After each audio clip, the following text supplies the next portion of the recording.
And we are live on Thursday, March the 10th. I am John Pollock alongside Wai Ting for your post-daily news show. Hello, Wai. Hey, John, how you doing? I'm doing great. That's a wonderful looking hoodie. Nice color. Thank you, and that's a wonderful looking plaid shirt. Thank you. Thank you. I think it really brings out my skin tone. We're in our uniforms today. Yes. Find. We've been I've been The hat. diverging. The hat is always A lot of backed by people popular demand. seem very it seems like like a big event whenever I'm not wearing a hat. So I mean that is of course kind of rare. I'm just very lazy to do my hair, but today yeah. You could trick us. It could have a deeper meaning, and you could just let it be elusive to people. What does this mean? Like that a the hat cry is not for being help. worn? I don't have too many bad hair days, so that's the difference between you and I. But this is the content people crave from all of us. For more on hair, facial hair specifically, do check out Rewind Away from this past Tuesday, where our discussion on TNA Hardcore Justice goes to its rightful segue into beards. One of us wears one of us does not. Find out which at Rewind Away number 105, as I recall. That is correct. Yeah, and of course, John, we're not here to talk about hair. In fact, we have a guest on, and I can only imagine what he is thinking hearing us talk about this BS. Yes. If he has not bailed on the conversation yet. Of course, the WWE 2K22 game is going to be dropping on Friday. And it's always whenever WWE puts out one of their games, it has a lot of interest in terms of just their, especially coming off the 2K20 game. That was, I would venture to say, a unmitigated disaster. And you and I, Wai, we are not gaming experts, so that is why we are leaning on this man to join us. He is a gaming reporter at Sports Gamers Online. You can also see his work at PC Invasion and doing some recent reporting for Fightful.com, our friends over there. It is a pleasure to welcome Mike Straw to the Post Daily News Show. Hello, Mike.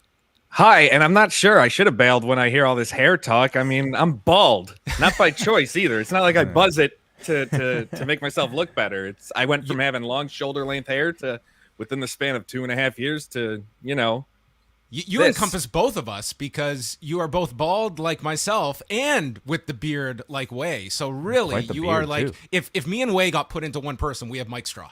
Yeah, I wouldn't go. That's a bad. I That's would the not both want worlds. another me. Well, Wai and I wanted to have you on to really kind of go into sort of just the overall buzz for this 2K22 game. And I would imagine like there is a lot of interest of this follow-up after they skipped 2K21 altogether. And I just remembered like the reviews, and you could not help but scroll and see all the glitches coming out of 2K20. Like, can you kind of just summarize what that game kind of how it landed or did not land within the WWE/gaming world? It was a case of Visual Concepts, the in-house development studio of Take-Two Interactive and 2K Sports, 2K Games, biting off more than they can chew. WWE Games had this partnership with Ukes, based out of Japan for 20 years. Ukes and VC had worked together since 2K took over the license. And with 2K20, VC thought, you know what? We can handle this. And they couldn't. And they couldn't fix any of the issues. A lot of legacy code issues that Ukes was familiar with that Visual Concepts wasn't. And it ended up causing what you saw in 2K20. Is it somewhat stunning the fact that they took like their foot off the gas and didn't release like a 2K21 game, or the idea of just, we'll plow through this, we've got to get this game out every year? I mean, is that pretty much was that a surprising move that they make, or was the controversy just so much that they really had to retool this? I don't want to say it was surprising. It was interesting when the news came out. And then when they announced they were going to release a WWE game anyway in 2020 with WWE 2K Battlegrounds, it kind of filled in that little bit of gap, which gave them the leeway. I think if they didn't have another game, whether even if it was the arcade game in Battlegrounds come out, they would have had to, because I'm not 100%, but I believe the contract between 2K and WWE is a yearly title. Right. It doesn't have to be a mainline title. It could be that arcade title, which they came out with. So I don't want to say it was surprising, but it was the best decision they could have made. If they would have ultimately released the 2K21, we would be sitting here talking probably a completely different story. As far as you know, what was the damage done to the franchise from outside of even the professional wrestling bubble? Because I think, the WWE, and I mean myself, for a time, like we very much relied on these video games as sort of like our gateways to try to get our friends into professional wrestling. It's tough because WWE and 2K Take-Two Interactive did butt heads a lot. Now the deal, Take-Two owns 2K Games, they own Rockstar. They're the top be all end all. Their agreement they signed in 2016 was for reportedly 6 years. So we're at that end. 2K20 left such a bad taste that WWE had the tensions were strained. The relationship was strained. No matter how anybody wants to spin it, no one was happy. 2K wasn't happy with the results, the game they put out, because that's their name. WWE wasn't happy because this is their only game. Like, they understand gaming is a huge market too. Like you said, bringing in new fans, it brings in a lot of younger fans. Right. Gaming is bigger now than it ever has been, so you need to put out a quality product. And it caused WWE to look inward into what they really want to do. And as I reported on Fightful on Monday, we dropped it on Fightful Select. They did talk to EA. There had been talks, and 2K22 was seen as a very make or break game for this franchise. And I'm sure we'll talk about it more in a minute. The early response to 2K22 is that it's more on the make side than the break side. Right, and that seems to be what is circulating around, and kind of what is sort of what is the process during this period? Because from someone that does not follow this, it seems like there's several big periods. It's like the pre-release that they really hammer home. There's the release date that's coming up Friday, and then you have kind of all the downloadable content afterwards. It seems like it's structured into like these big spikes in terms of a release that are spread out over a few periods. Yeah, the biggest thing is to keep interest over a long period. The last thing any game studio wants is their game to come out, get a lot of hype, and then after 2 weeks, it's dead. Mm-hmm. We've seen it countless times before, and that's why DLC became such a huge deal. It also allows them to get newer superstars or some new legends or whomever into the game. So the structure of how they did 2K22 this year, personally, and I've said it on social media, I wasn't really happy with kind of the messaging. That seemed like there was a lot of issues with communication between parties within the team. We had people giving messages about online multiplayer, for example, in MyGM, which is a returning mode after over a decade, and then coming out a month later saying, actually, no, it's not online multiplayer, it's local multiplayer. And if you're on Steam PC, you could play with friends via their Steam remote play. So there were a lot of confusing messages in there. It just seemed like things weren't all on the marketing side, but the game side of things, the development team, from what I've been told by those close to the development, has been as tight-knit as ever, with how the developers who work directly on the coding of the game were with their communication on what they need to make sure worked. Can you talk a little bit more about early reactions to 2K22? So the early reactions has been all focused. People are upset a little bit about the limitations in my GM mode, which were to be expected as a first, a returning mode built from the ground up type of thing. Things like no mid-card titles, no tag titles, no triple threat or fatal four-way matches within the mode. Things like that could ultimately get patched in down the line, but who knows what their plans are with that. And things like the roster, but the roster is nothing to do with 2K and Visual Concepts. They have a roster, they hit a cut line, and WWE releases everybody known to man. So It's kind of, you can build an all non-WWE roster with who they have. So people are somewhat upset on that. But on the good side of things, and this is only going based on PC numbers, and again, the game isn't out officially until tomorrow. Mm-hmm. But early release, it has had the highest peak concurrent users in WWE 2K's history on the platform. Looking at, I did some number crunching yesterday. Compared to 2K20, the peak user base is up over 218%. The closest game in user base to 2K22 right now is 2K16, which had 18% less than what 2K22 has. So the response is there, and I can only imagine how much bigger it's going to be once the game's fully released. And I'm excited to see the numbers, and it's tougher to get console numbers, but I'm excited to see the numbers come in April and May of that response and reaction. But PC usually is a good barometer on things when it's released on all platforms, because if PC increases up, we know console increases up. And I expect it to be the same case. And fans are really liking it. There are some bugs, some glitches, certain things that are still legacy issues that concern me. But overall, it seems to be a really easy to pick up and learn type of game from 2K. In terms of like WWE's own kind of in-house promotion, like when they were first really like unveiling the cover, and you were like weaving it into like the Mysterios and Miz kind of having a feud based on, you know, Ray being on the titles, like they get the word out there. But you know, we see when WWE wants to really ram something down your throat, they are not subtle about it. Not at all. What have you thought about just the promotion WWE has done on its end for the game? Has it been lacking, or about at the level you expect? It's been stupendous. No, it's been about what I expect. People are wondering. It's like, well, this is the first time people brought up, this is the first time 2K, the game, has been a sponsor of WrestleMania.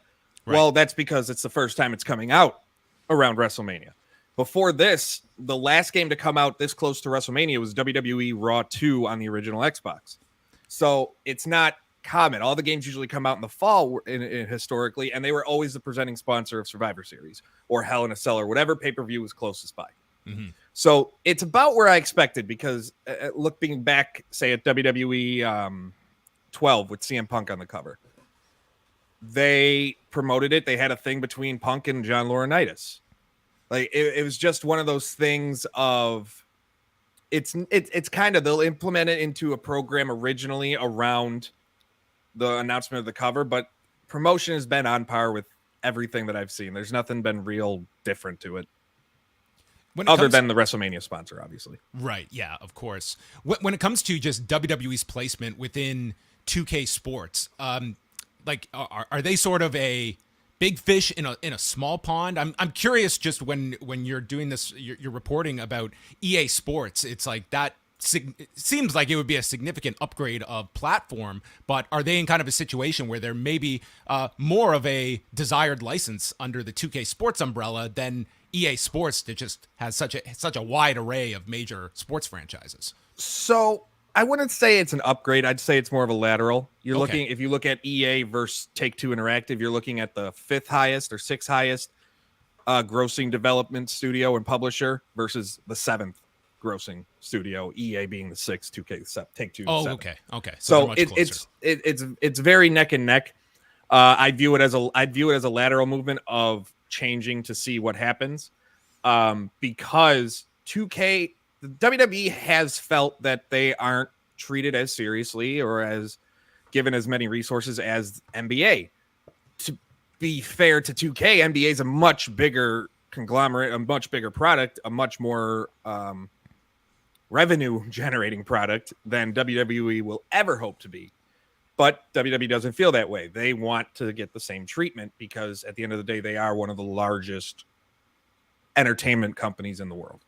So WWE, part of me thinks what they've been doing, and with the talks with EA, have been more of a, hey, we're serious, you better shapen up or we'll ship out type of thing, as opposed to EA being more like, yeah, we'll take them on. I don't know what we'll do. The EA is just bringing all these series back. I mean, they already have the UFC series, but they also have PGA Tour coming back. They have college football coming back. There's rumors of them bringing arcade games coming back. They have studios like Super Mega Baseball bringing in, and Metalhead, and then Codemasters with their racing. So EA is just acquiring all these products. So it wouldn't be too surprising. But at the end of the day, I think it would be best for both parties if things get straightened out and they stick with 2K. And 2K22 shows that the developers, when they get what they're able to do, can make a quality product, despite albeit limited in some areas. But and this is really a cliche thing to say, the foundation really is there for the future of this franchise. Personally, it'll be better once they get off old generation consoles, because I have this just belief that when you stick with older generations, you're limited by the older hardware. So once they're more focused on PC and then the PS5 and Xbox Series X, then things I think are to the moon to take. They're taking it to the moon. You Grimes would be very happy. You mentioned how, for this game, it's very much make or break for the franchise, and you're saying it was leaning more on the make side. To me, it doesn't necessarily sound like it's a perfect game by any means. And what are the things that are missing to get that there? Things, better customization. Granted, it is still a very deep, ultimately arguably the deepest creation suite in all of sports gaming. But removing things like advanced entrances where you were able to piece together entrances of various superstars to make your entrance, that being removed is a big downer to a lot of fans. Only having 100 creator wrestler slots is a big downer. Again, this is a lot of server things. More online multiplayer options, more match types, a deeper GM mode. Again, GM mode, I'm going to give a little bit of a pass because it is first thing back since 2K8. So we're looking at 14 years since 15 years since the last GM mode. So I give it a little bit of a pass on that getting deeper, and then figuring out what you're going to do with universe mode, whether you're going to eventually bring that online or what, because now with GM mode, universe mode didn't get as much love as in the past. So there's some little things here and there, and then bigger things are animations and clipping and textures. There's still some, again, legacy issues like the hair in 2K, which you're showing on screen now. It still looks rubbery and Play-Doh-y and just not that good. The way it moves isn't the best. Championships clipping through clothing and things like that. There's little things, quality of life, that once figured out will easily bring this back to where you're talking about it as one of the best sports games. As we wrap up on like 2K22, what is sort of like the timetable of when you can really render like a meaningful verdict on the success or failure of a game? Are we talking months? Is it weeks? Like, what's kind of the time span where it's like you're going to see the most amount of your business, whether it be positive or negative? You're going to see it within the first couple months. Mm-hmm. Having that DLC come out in April, May, June, and July, these individual packs they have, will help for the fans who stick around. But if you are a fan who gets the game and you don't enjoy it after the first couple weeks, that's not going to change anything. Having new characters in a game that you don't like doesn't change anything.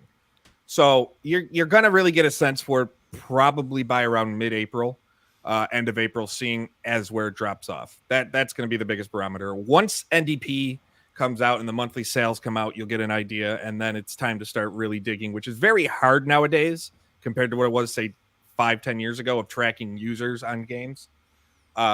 Once we can get an idea of that, then it'll be the biggest test. Because if it falls off a cliff by a month and a half, 2 months out, then it all depends on, at that point, did it generate enough initial revenue to justify an agreement extension? We've actually got a super chat question here for Mike, if you don't mind sticking Fantastic. around here. I love super chats. We got Ruza here, who sends a $8 Australian dollar super chat, who asks, Mike, have you heard about how the AEW game is coming along? Also, please, EA, don't get WWE games. Microtransactions will be horrible. EA is bad. So, on point 2, the microtransactions thing, 2K is testing that out with their My Faction mode. That's one thing that I'm kind of nervous about. That's the only mode in the game with microtransactions. I'm very nervous that they're testing for something bigger down the line. The AEW game, I've heard a lot of conflicting reports. I was planning on having something up on Sports Gamers Online in February about it, but everything I've been told leads to more questions than answers. So now I still have to dig. I heard reports of and rumors of Ukes and AEW games not having a similar vision. That seemed to have been squashed early on. The similar vision thing seems to have been a while back, and for some reason is just coming out. But the AEW game, they originally wanted it around Double or Nothing, I do know, this year. Chances are that's not going to happen if we haven't heard anything now. So at the earliest, we're looking around possibly Full Gear later this year. Do you see, like, is there enough of an opening in the market for AEW to capitalize on some kind 100%. Mm-hmm. And it's not even just the roster of superstars, because that does play a big deal. But depending on what AEW does, if they make it a game where they promise where it'll not necessarily be a carbon copy, but similar to the old school games of a No Mercy, Here Comes the Pain, Shut Your Mouth, and things like that, then you're looking at grabbing that older market of gamers that have been longing for something that nostalgia is a hell of a drug. And people our age and older and things like that will reach for that. And they target it, they target with their programming. They target that 18 to 34, and this is the type of game that'll target that 18 to 34. Is that kind of World Tour, Revenge, No Mercy? Is that still kind of the holy grail that all these games are aspiring to? Have some... I think for as far as depth and what you can do in branching storylines, yes, 100%. Do you have concern about maybe the lack of updates about this game? You know, and all the promises that, I mean, have really kind of yet to materialize in the form of, you know, footage or anything like that? Yes and no. My reason for concern is the lack of updates, but they've been adamant they will update you when they have something to show, not something to say, which I can respect. Mm-hmm. Where I don't get too concerned is Yuke's being the developer. Yuke's has made great games in the past. They have made the Day of Reckoning series, which to me, Day of Reckoning is the best series that goes the most underrated of all time from the GameCube, but because of the console it was on. They have made the SmackDown series. They have made these great, incredible games that I'm less concerned about that, and I'm more concerned about the marketing and maybe the hardware. Because the longer it takes, the less powerful the hardware ultimately becomes in the grand scheme of things. So if you wait too long, are you releasing it during a lame duck era of the current generation of consoles? We've seen it before. Raw 2 was that issue. Granted, Raw 2 wasn't a very good game, but WrestleMania 21 for the original Xbox came out in 2005, in April of 2005, and the Xbox 360 comes out in that November. So you hit that lame duck. You don't really want to hit that lame duck area, and that's the only thing I'm really concerned about at this point. Well, Mike, this has been a real fascinating chat, just to really go into the weeds of all of this. I find it like from like an outsider perspective, looking at this this launch, I think it's a really intriguing story to follow, and I'm sure you are going to be reporting plenty on the release in the weeks and months to come. And where can our viewers catch more of your fine work? You can most of my work you'll find on sportsgamersonline.com. If you want, follow me up on Twitter at Mike Straw Media. That's where I'll post. I usually post my everything small there, and then I will have the larger story up on the site. Fantastic. Thanks so much for joining us. This was a real great chat to have you on here for the first time. Definitely. Thanks so much for having me. I'm looking forward to doing it again. Fantastic. Thanks, Mike. Mike Straw, everybody. Once again, you can check out at Mike Straw Media and his work at Sports Gamers Online, and doing reporting as well with our friends over at Fightful.com. So, Wei, are you gonna go buy the game now? Are you that intrigued? I mean, I'd have to try to get my hands on a PS5 first, which seems impossible still to this point. So I probably not, but maybe I'll go over to the BDE once in a while.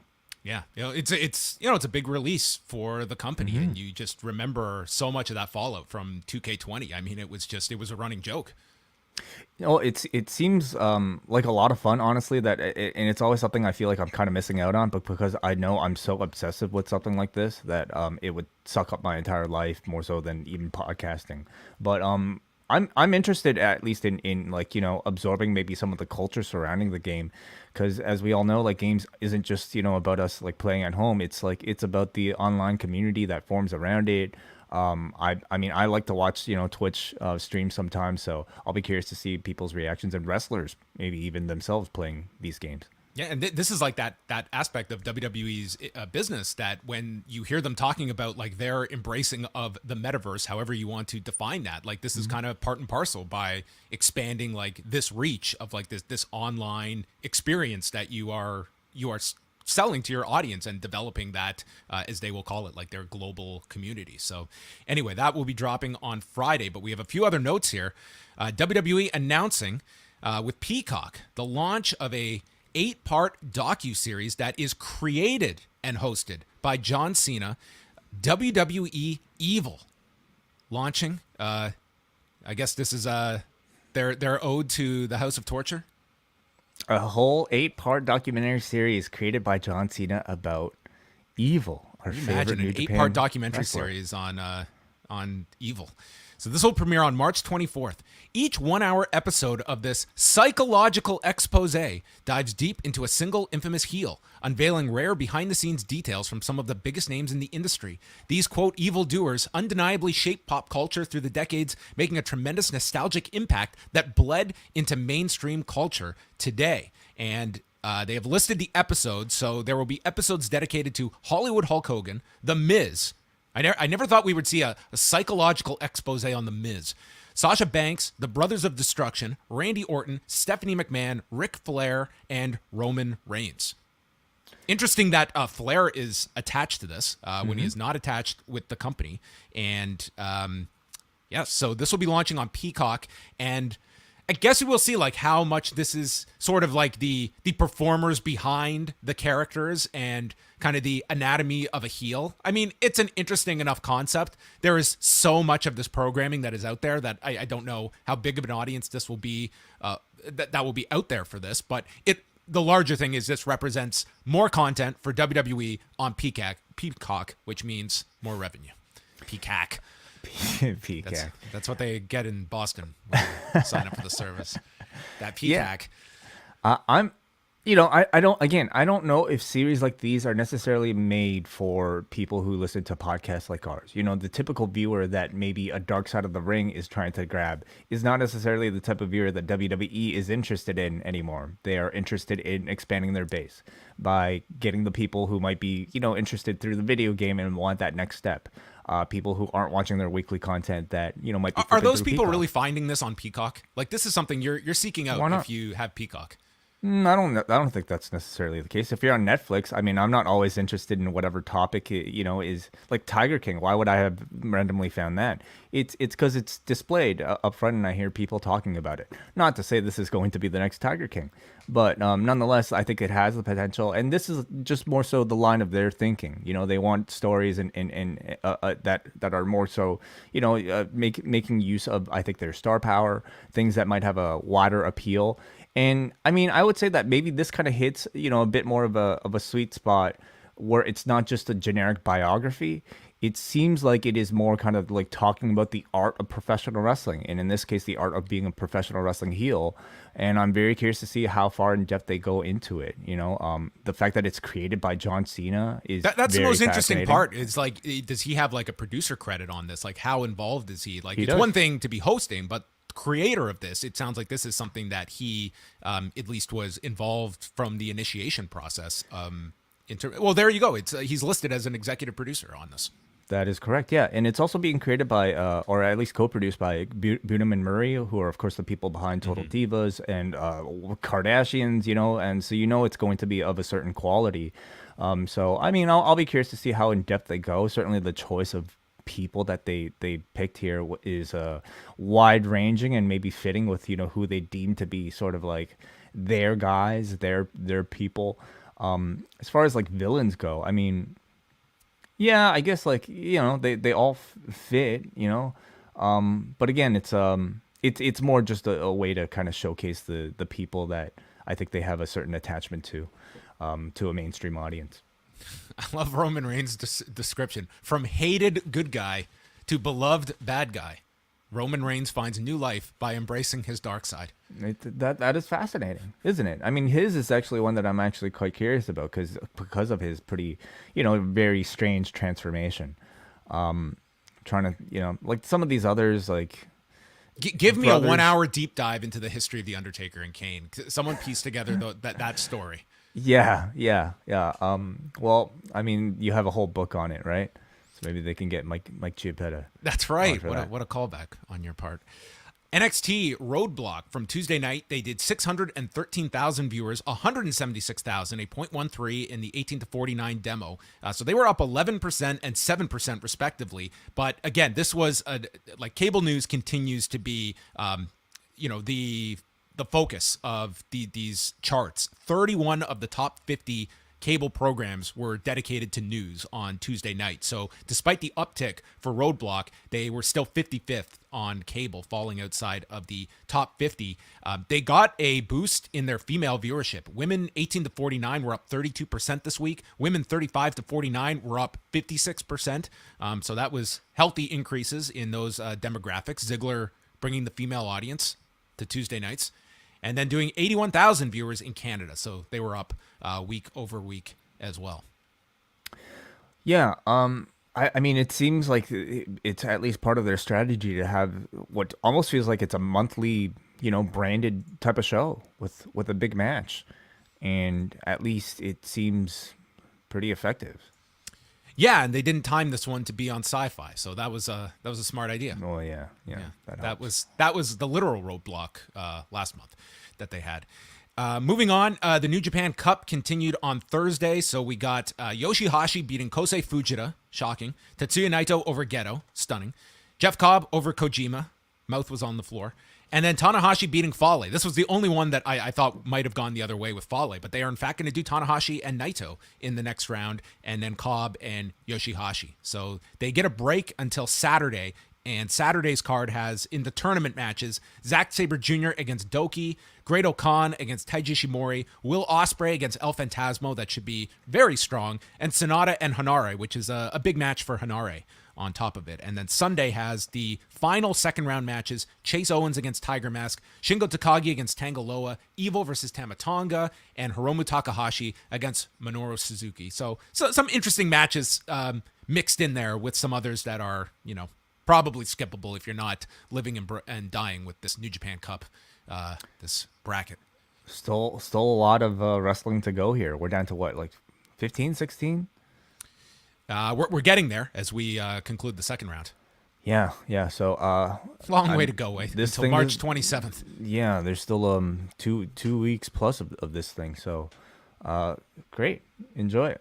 You know what? This is an interesting question for you. WH brought this up when we did Post Pro Res last week, was that the final 2 nights of the New Japan Cup are at Osaka Joe Hall. They are the same days as Stardom's big shows at Sumo Hall, with Kairi returning to Stardom. For you, what is more interesting to you, the final 2 nights of the New Japan Cup or those Stardom shows? I mean, it's Kairi's return. It's Stardom. I mean, it's not even a question. One is fresh and the other could be fresh, but I mean, I just think it just has the New Japan, again, roster to me just has such an air of staleness to it that I'm just, I'm not particularly interested in seeing any one single person win this thing, nor what the ultimate match would be after the winner is determined.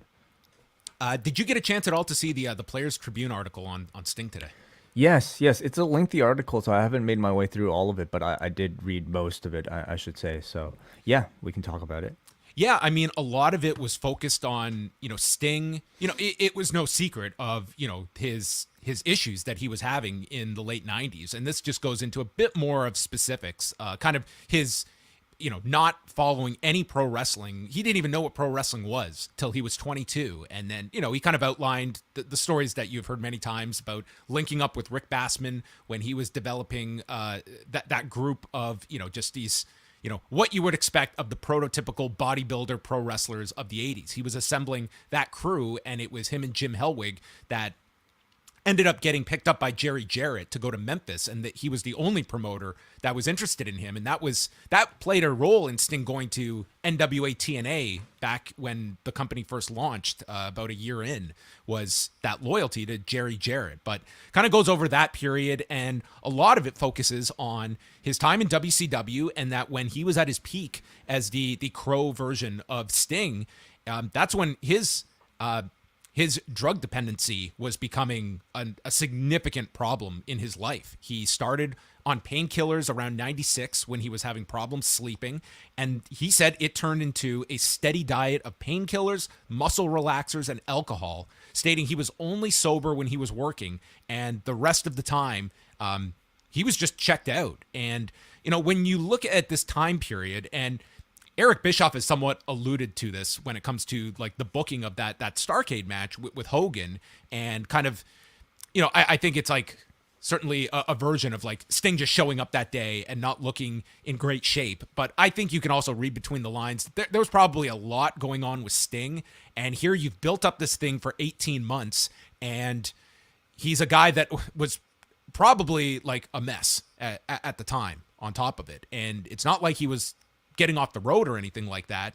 But this pretty much all culminated in the summer of 98 when he came clean to his wife about what he was doing on the road, the drug use. And dude, he says he stopped this cold turkey, which is that's a hell of a way to try and like I am not an expert at any of this, but you typically hear of like people weaning themselves off because you go cold turkey. It can like who knows like what a day-to-day experience was like for this guy when you have this level of dependency. But sounds like he kicked it from that point, and of course found religion. And by the end, it's just looking at his time in AEW, where there's all these people that just now he's working with, kids that idolized him. They are now adults working with him, mentioning like Isaiah Cassidy and even CM Punk and others. Absolutely, yeah. I mean, it's it's sort of a double-edged sword in that, like, I think those of us who look back at that career, those parts of his career very fondly, might kind of watch back, with this extra knowledge a bit differently, knowing that the man was going through so many troubling times. But I think ultimately, and probably was not alone in that sense of, especially in that time period. Well, like, I mean, this whole Jeff Hardy thing, I think, is really interesting because, of course, Victory Road, we all remember the person sitting across the ring from Jeff Hardy was Sting. So the timing of the Players Tribune article is kind of interesting in that, I mean, we've seen the Eddie Kingston article be brought up a number of times during his feud right now with Chris Jericho. Does this come up with Sting in his future storytelling in a potential angle with Jeff Hardy? And do they revisit, the Victory Road incident that I think is pretty, common knowledge for wrestling audiences that watch AEW? And Darby Allin being able to figure into that potential storyline with some of those themes as well. It's, not to say like an article like this was primarily made with the purpose of professional wrestling storytelling, but I think we've seen AEW, some of their best work has been when they get into real stories and like real vulnerabilities that these performers that we hold in such high regard seem to have. So I love the fact that these Player Tribune articles continue with AEW acts, and I hope to see more. I think you're at a point with AEW where I think that they have gained enough faith from its audience that it can thread that needle of weaving in, like we have seen themes of suicide, of mental health, of drug addiction introduced in AEW storylines and doesn't come off in an exploitive fashion. And you can only look to like Jeff Hardy and Sheamus that did not come across as having that nuance and building to a barroom fight or other where it's hardly less subtle when it comes to telling stories that can be very sensitive to an audience. That I think there is that responsibility on the storytellers to have that in mind of their audience that might be going through something like that or have survived something like that it does not come off as some trivial storyline that is insulting. Absolutely, yeah. But articles like this just kind of remind you how unhealthy the culture was to be a professional wrestler back in Sting's day. And in contrast, from what we hear, I mean, maybe hopefully the main concern people have these days is whether or not you can, get the accurate hair color, hair texture in WWE 2K22. It seems like things are much better now. Final thing is tonight's episode of Impact on Access TV. What they have advertised: Josh Alexander returning to the Impact Zone. This was he made his return at Sacrifice in Louisville, where they put up a really cool video, like following him from like outside the arena, coming in and then attacking Moose. So that is setting up Moose and Josh Alexander for the Rebellion pay-per-view next month. We have Tasha Steelz, the new Knockouts champion, with Savannah Evans and The Influence taking on Mickie James, Chelsea Green, and The Inspiration in a 8-woman tag. The Bullet Club will address the Impact Zone. John Skyler, Ace Austin, and Crazy Steve in a triple threat match. And on Before the Impact, Jordan Grace taking on Havoc tonight. All right, cool. Yeah, Josh Alexander sticking with Impact Wrestling. Did it surprise you at all? No, no. I think it was just a matter of he was actually on with Fightful. I've not heard all of the interview, but pretty much stating that he was not leaving, but legitimately did have a visa issue to take care of. Like he had to cancel the what was it, the recent Terminus card. He had to cancel some indie bookings, like legitimately, but that's all behind him now. We have a couple super chats here to get to, and they come to us from. Okay, I'm just pre-reading this one, okay? Because always pre-read way. Brandon from New Jersey sends a $5 super chat. Says, "Was curious. Did you get the vibe with the way Tony kept getting thrown to the back? His head was gonna explode like the movie Scanners." I've not seen the movie Scanners. I'm assuming you have not either, John. I don't even know which Tony he's talking about. I wonder if he does either. Well, thank you so much, Brandon. I did not get that vibe, to answer your question. MJ from NJ sent a $2 super chat. Who really wanted just to say, "What a quote! Nostalgia is a hell of a drug." Yes, that it is. Thank you, MJ. Thank you. And then we got a Brad the Archivist, who's been really helping us out with our with clips at the Archive Away Twitter account. So thank you for the $9.37 super chat. What a random number. $9.37 super chat from Brad the Archivist says, "Guys, ditch the notes and enjoy the wrestling next week." Okay. I've gotten feedback to this when we just kind of threw it out there about the idea of Dynamite. Would it just be an easier experience to just watch the show, take no notes, and just have a casual conversation about this? And I don't want to come off as the dick here, but some of you folks out there are the biggest scrutinizers when it comes to us missing any kind of detail. That we could have a nice conversation, and if we argue about something, or God forbid we miss a line or a move, I am going to be littered with surprised you didn't mention this or this or this, and I think it'd be the worst episode to do without notes, as I've given it more thought. Yeah, you can't really have it both ways. It's going to be So for those of you who missed out, like we had a big conversation yesterday on Rewind to Dynamite about like, wow, this show is moving so fast, like it's really hard to take notes for. We were wondering if we would feel that same level of, I think, frustration, quite frankly, at sometimes, and stress, if we weren't taking notes and strictly watching the shows. So we were suggesting, well, maybe for one of these shows, we won't take any notes at all. But you're right, John, like we can't have it both ways, like it would be a far less detailed review, obviously. I think it might be a lot shorter too, because we would just be talking about sort of like our Cole's notes, things. And I don't know. I do think it's worth maybe experimenting and at least trying with it one time, to let the audience know, hey, you're not going to get a move by move type of thing. You're not going to get every single detail pointed out. It might be a shorter review, but it would at least be an experiment. You can do whatever you want if you'd like, Way. You could try next week. No notes. Yeah. Okay. Maybe I will. All right. John, I don't think it's just in John's personality to like give that up. You're talking about the guy who times the matches. Sometimes those commercials really throw everything off.